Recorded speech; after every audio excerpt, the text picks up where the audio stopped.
আসসালামু আলাইকুম রহমতুল্লাহ। সম্মানিত দর্শক, আপনারা আমার এই ভিডিওতে দেখতে পাচ্ছেন লাল শার্ট পরিহিত একটি ছেলে।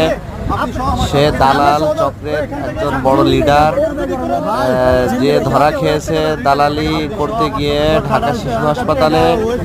এ ধরনের দালাল চক্র এরা দেশে এবং বিভিন্ন হসপিটালে দালালি করে বিভিন্ন অসহায় গ্রাম থেকে আসা অসহায় এবং বিপদগামী মানুষদেরকে হয়রানি করে এবং তাদের হাত থেকে লক্ষ লক্ষ টাকা হাতিয়ে নেয়। সুতরাং এই সমস্ত দালাল চক্র থেকে যারাই এই সমস্ত হসপিটালে আসবেন, আপনারা সাবধান থাকবেন।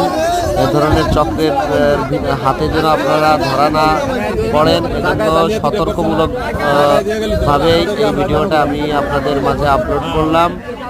সুতরাং সকলেই আমার ভিডিওটা শেয়ার করে, লাইক করে, কমেন্ট এবং সাবস্ক্রাইব করে সবাইকে দেখার সুযোগ করে দিবেন। আসসালামু আলাইকুম।